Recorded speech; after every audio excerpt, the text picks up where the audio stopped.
Henry Kissinger, world famous as US Secretary of State and National Security Advisor under Nixon and Ford, by some hailed as a hero, by others maligned as a war criminal.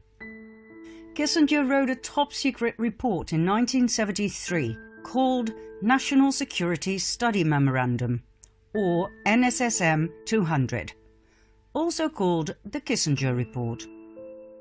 It talks about the planet's resources, all right. Henry Kissinger came up with a marvellous plan to consolidate the smooth flow of valuable resources from various countries across the world to the US. According to Kissinger, taking other countries' resources was easy as long as countries were stable. Unstable countries were difficult to access. So the question he posed was, how do we stabilize less developed countries? Because for some reason, the planet's most valuable resources such as oil, natural gas, gold and minerals were all in less developed countries. In his infamous report, he wrote, "Wherever a lessening of population pressures through reduced birth rates can increase the prospects for such stability, population policy becomes relevant to resource supplies and to the economic interest of the United States." Fancy words to say that in order to create stability, one needs population policy. What does that mean? Legalizing abortion, giving families money if they use contraception, if they accept sterilization and/or abortion. And if that isn't sufficient, population policy means forced birth control, forced sterilization, and forced abortions. Furthermore, Kissinger advised withholding aid, disaster aid and food aid, if a less developed country refused to implement the US population control programs. That was the way to pillage a country of its resources, create stability by reducing the population, and, most importantly, by getting rid of the anti-imperialist youth, the youngsters who tend to ask critical questions. They had to disappear. The result? A massacre worldwide, documented thoroughly in various excellent and courageous research papers that, for some reason, were ignored by the mainstream media and by the UN itself. We will give you two examples, two of many: China and Peru. We all know about China's one-child policy that started in 1979. In 2015, this policy was changed into a two-child policy if the first baby is a girl. How does that work in practice? With the financial help of the United Nations Population Fund, formerly known as the United Nations Fund for Population Activities, the UNFPA, China developed state-of-the-art tracking systems and computer surveillance programs to keep track of women's monthly cycles. And if a woman is pregnant, the program will know immediately whether the unborn baby is her first, or, if it's a second, whether her first child was indeed a girl. If the system shows the baby in her belly is not allowed by the government to be there, she will be arrested and have a forced abortion. That, my dear viewer, is China's policy as approved of and stimulated by the UN. As soon as I was taken out of the van, I saw hundreds of pregnant moms there, all of them just like pigs in the slaughterhouse. The room was full of mums who had just gone through a forced abortion. Some mums were crying, some mums were screaming, and one was rolling on the floor in unbearable pain. Then it was my turn. It was the end of the world for me. When the surgery was finished, the nurse showed me part of my baby's bloody foot with her tweezers. After the forced abortion, the fetus or baby is left with its mother, either in bed or in a bucket. This insane sadistic cruelty is topped up with the absence of any kind of support system for the traumatized parents. As we want people to know what is happening in the world with the support of the UN, we will show some shocking pictures. If you don't want to watch, that's understandable and we fully respect that. Simply close your eyes for 16 seconds, starting from the moment the music changes. Now.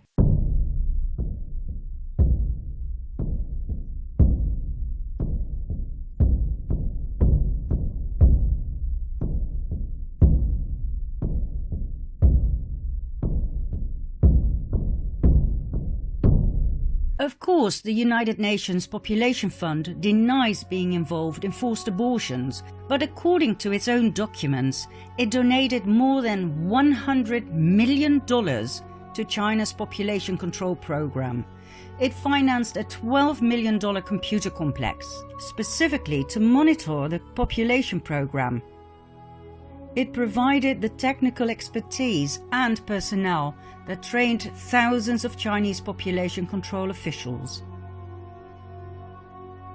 In China, abortions have been used as a weapon of mass destruction. Hundreds of millions of lives have been exterminated. The UN Population Fund was complicit in China's population control policies from the beginning. They did not only turn a blind eye to abuses, but helped facilitate and fund them. The UN Population Fund funded birth restrictions, it funded forced abortions, it funded China's coercive family planning bureaucracy. They also defended China's actions. Congressman Christopher Smith, co-chairman of the Congressional Executive Commission on China, 2017.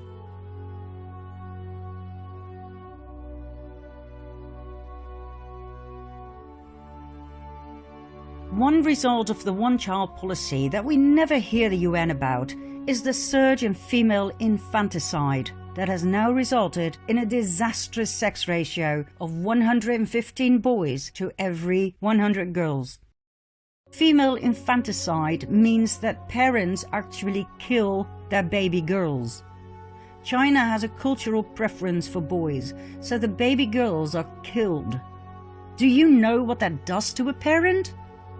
If you do, it will not surprise you that China has the highest female suicide rate in the world, and it is the only country listed where the number of suicides among women surpasses that of men. Any sympathy from the UN? No. On the contrary, the United Nations Population Fund presented China with a UN award for the most outstanding population control program.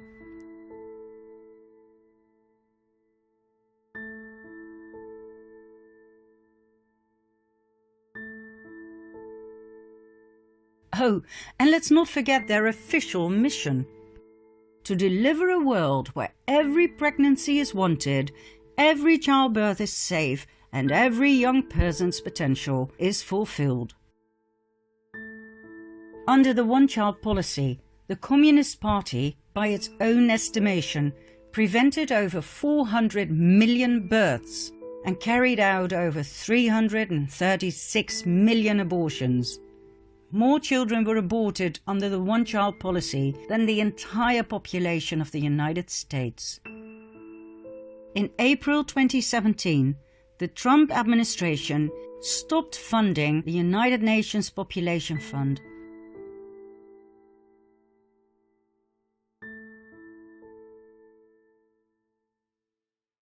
Peru.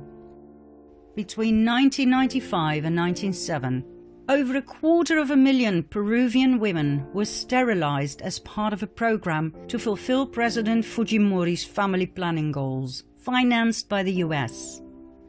Although this campaign was called the Voluntary Surgical Contraception Campaign, many of these procedures were forced.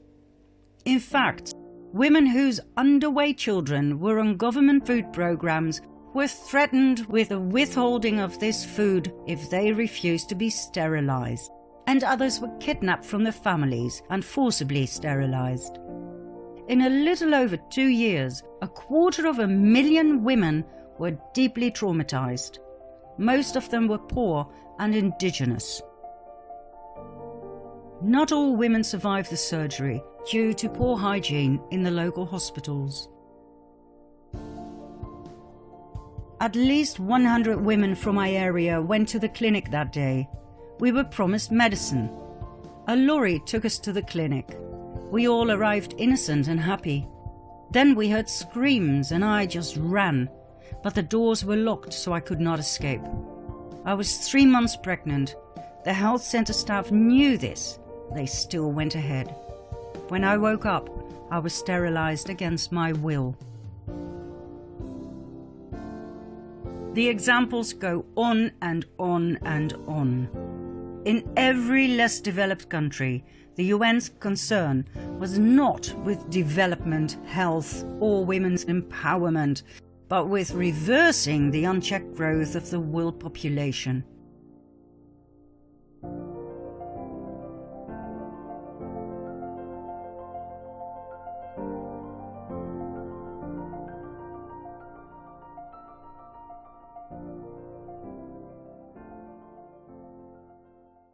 From the very beginning, the concept of a population explosion was a false alarm specifically designed to allow rich nations to pillage the resources of the poorer nations.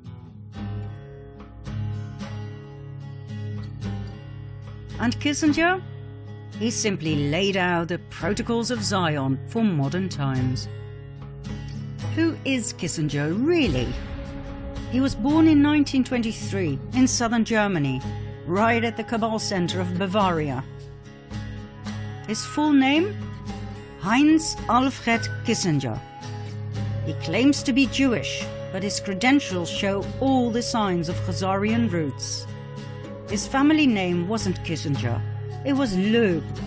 The name Kissinger was adopted in 1817 by his great-great-grandfather Meyer Loeb, after the Bavarian town of Bad Kissingen. The name Meyer Loeb struck a chord. Hadn't we seen that name before? Meyer Amschel Rothschild's great-grandfather's name was Loeb Rothschild. Meyer Rothschild, Loeb Rothschild, Meyer Loeb Kissinger. We wouldn't be surprised if one day the truth will be presented about Henry Kissinger being a Rothschild. In order to understand the UN for what it really is, the ultimate cabal monster, one must know about the countless NGOs that are connected, directly or indirectly, to the UN. NGO means non-governmental organization. It means they don't have to pay tax, as they are non-profit organizations. It doesn't matter if they make astronomical piles of money. All NGOs are tax exempt under the Internal Revenue Code, section 501c. In this case, most of them are 501c3s and 501c4s. Not long ago, we believed NGOs do good things. Well, upon researching the NGOs set up by the UN and working for the UN, we were in for a rude awakening. We've already seen the United Nations Population Fund aiding and paying for the Chinese Communist government with its horrid population control policy. Then there's the Population Council, yet another non-profit organization aimed at eugenics and depopulation. Eugenics intends to improve the genetic quality of the human race. We all know where that led to in World War II. Isn't it remarkable that the Population Council actually presents itself as addressing critical health and development issues such as voluntary family planning and girls' empowerment? Really? Let's have a closer look, shall we? The Population Council was founded in 1952 by John D. Rockefeller III. It addressed the problem of overpopulation, stating that modern civilization had reduced the operation of natural selection by saving more weak lives and enabling them to reproduce, resulting in a downward trend in genetic quality. That genetic quality had to be protected, and so the Population Council was set up to devote itself to reduce the fertility of the world population. Rockefeller became the organization's first president. He was succeeded by members of the American Eugenics Society. Early grants supported studies in embryonic development and paid for sterilization experiments on women with bad hereditary history.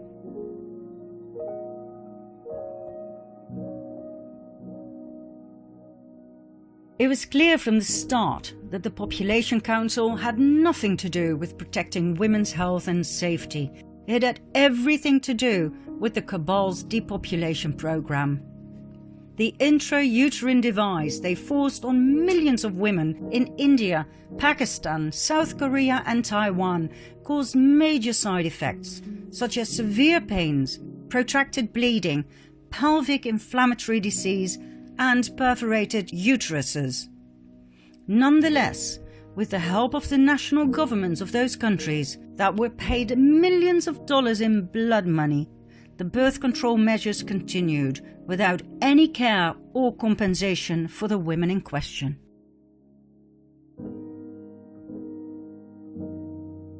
In 1969, the Population Council published an article entitled Beyond Family Planning.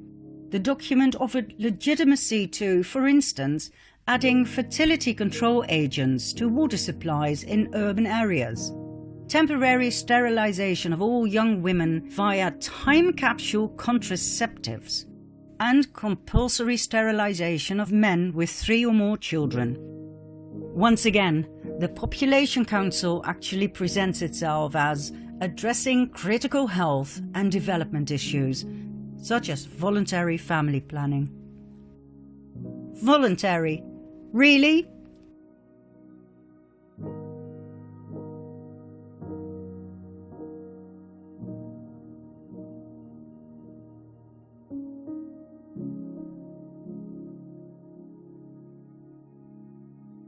These are the kind of population control NGOs we are dealing with. There are 37 NGOs right now that deal with the overpopulation program. 37 NGOs worldwide advocating negative population growth, repeating over and over again the words sustainability, devastating effects, overpopulation, environment. Call it group hypnosis, call it brainwashing. You don't believe me? Here are just a few. Negative Population Growth, a non-profit membership organization that aims to educate the American public and political leaders about the devastating effects of overpopulation on the environment, natural resources, and the overall standard of living. They advocate for a significant reduction in current population numbers in the US. A significant reduction? How, for God's sake? The 10 Million Club Foundation. This Dutch foundation aims to bring about public awareness of the need to reduce the Netherlands' population significantly so as to create a truly sustainable society. Reduce the population of my country significantly? Excuse me? Rientro Dolce, an Italian association that concerns itself with overpopulation, environment and energy. Its name comes from Marco Panella's idea of a mild return to a world with 2 billion human beings. What? A mild return? What does that mean? Killing the other 5.5 billion softly with a smile? Hugging them to death? Oh, and then there's Planned Parenthood. Yet another NGO that has our best interests at heart. The International Planned Parenthood Federation was founded in Brooklyn, New York in 1917 by Margaret Sanger as a birth control clinic. In 1942, the name Planned Parenthood was chosen. Planned Parenthood grew into a huge enterprise with more than 600 abortion clinics in the US alone. Every year, it is responsible for the abortion of approximately 350,000 babies. In several American states, abortion is allowed up to and including the moment of birth. Full-term abortion is the term coined for this event. The doctors at Planned Parenthood have no problems with this. On the contrary, on several occasions, medical staff were caught on hidden cameras selling body parts of aborted babies to third parties. Nurses admitted to knowing exactly how to turn the baby in its mother's womb so that the internal organs would not be harmed during the abortion, in order to harvest them after the procedure. They admitted the aborted babies were alive when their bodies were cut open to retrieve the organs, commissioned by well-paying third parties.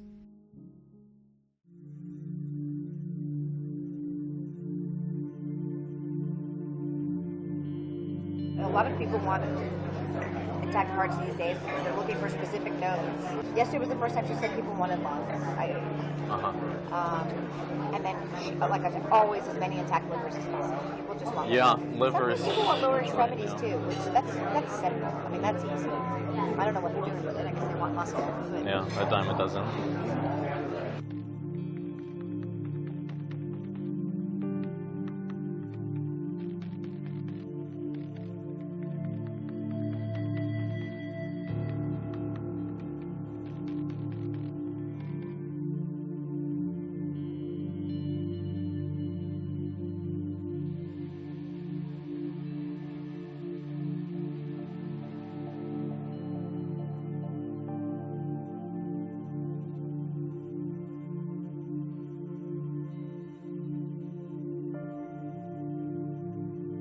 I'm the medical director for the national office for all of the affiliates.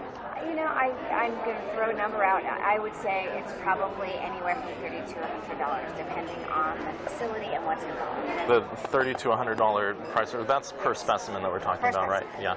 Yes. How much of a difference can that actually make if you know what what's expected or what we need versus? It makes a huge difference. I'd say a lot of people want liver, and for that reason, most providers put this case under ultrasound guidance, so they'll know where they're putting their forceps. Kind of rate-limiting step of the procedure is calvarium. Calvarium, the head is basically the biggest part. Most of the other stuff can come out intact. Right. It's very rare to have a patient that doesn't have enough dilation to evacuate all the other To bring the body cavity out intact and all that. So then you're just kind of cognizant of where you put your brassivers. You try to intentionally go above and below the thorax so that, we've been very good at getting heart, lung, liver, because we know that, so I'm not going to crush that part. I'm going to basically crush below, I'm going to crush above, and I'm going to see if I can get out intact. And with the calvarium, in general, some people will actually try to change the presentation so that it's not a vertex. Because when it's a vertex presentation, you never have enough dilation at the beginning of the case unless you have real huge amount of dilation to deliver an intact calvarium. So if you do it starting from the breech presentation, there's dilation that happens as the case goes on, and often at the last you can evacuate an intact calvarium at the end. So I mean, there are certainly steps that can be taken. So they can convert to breech, for example, at the start of the... Exactly. Under ultrasound guidance, they can just change the presentation.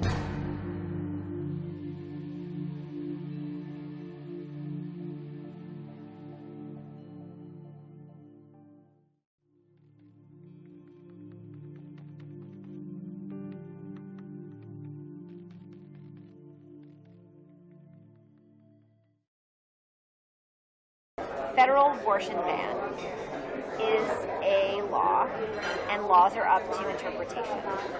So if I say on day one I do not intend to do this, what ultimately happens doesn't matter.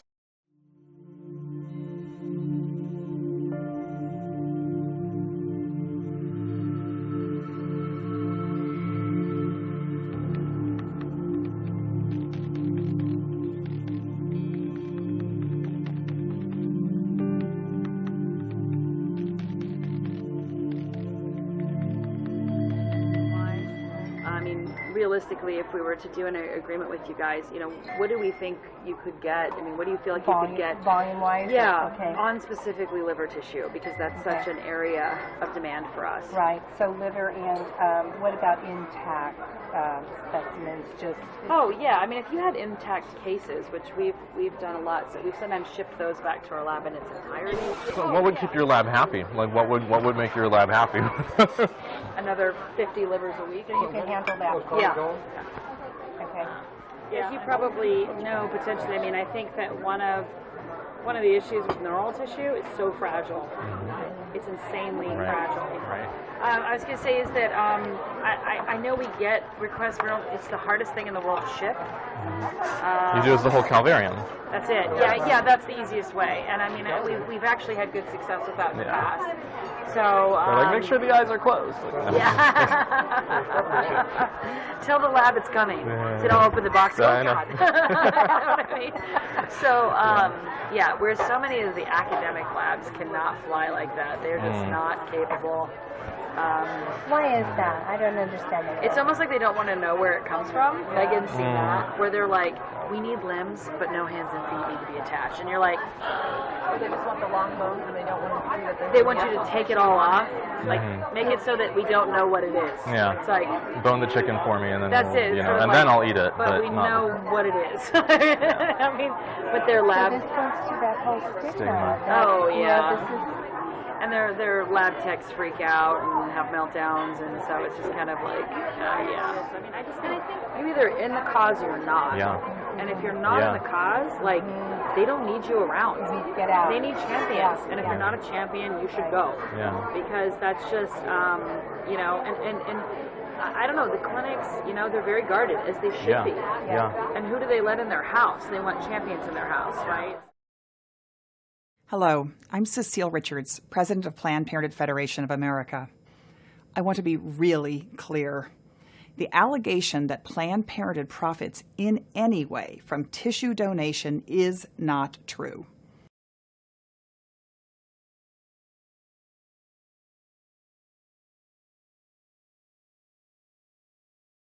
what would you expect for intact tissue? What sort of compensation? What sort of... Well, why don't you start by telling me what you're used to paying?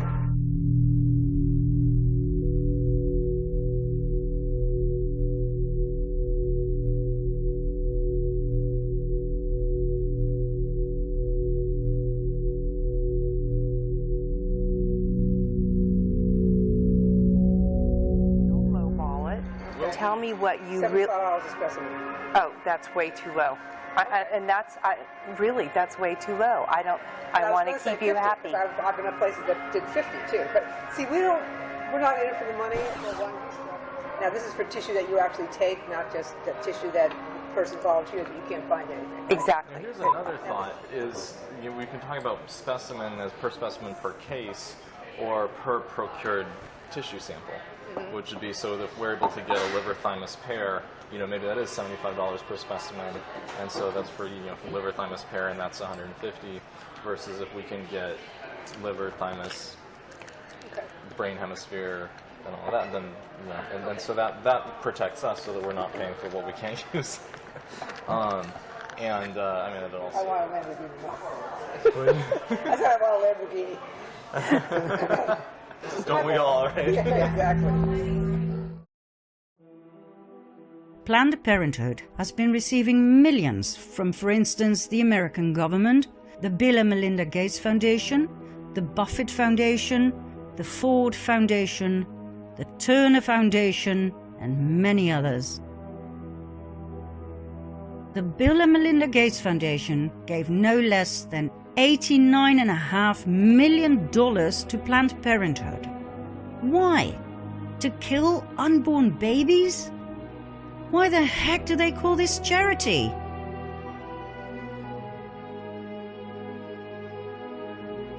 The most merciful thing that the large family does to one of its infant members is to kill it.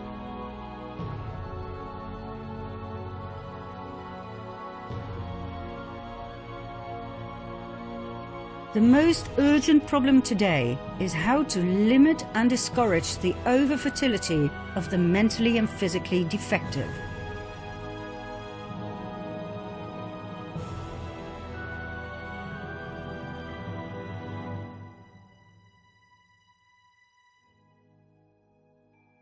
A marriage license shall in itself give husband and wife only the right to a common household and not the right to parenthood.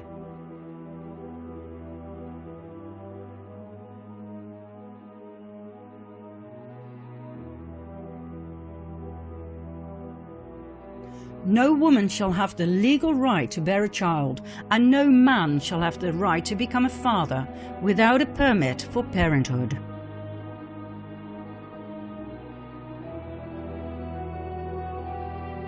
We don't want the word to go out that we want to exterminate the Negro population.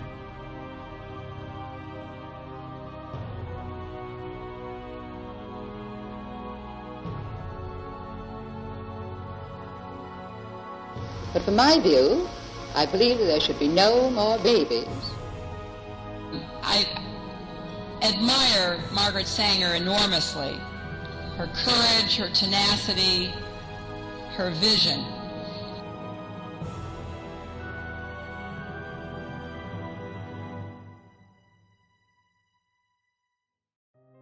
President Trump ended the US funding of Planned Parenthood in 2019. Oh, and just as we started editing this part 6, we received news that Henry Kissinger is one of 11 high-ranked officials who have just been removed from the Pentagon Defense Policy Board, effective immediately. Thank you, President Trump. We could talk about the UN forever, its brilliant business constructs, its evil deeds, and its hypnotic words to put up a smokescreen to divert the public from seeing the truth of its real threefold purpose: pillaging the resources of less developed countries, money laundering, and population control, better known as the Depopulation Program. The money laundering will be clarified next. We promise you, when we're done with the UN and its NGOs, you will never donate another dollar ever again to any one of them. Let's continue with more crime, fraud, and the front man of this entire scheme in part 7.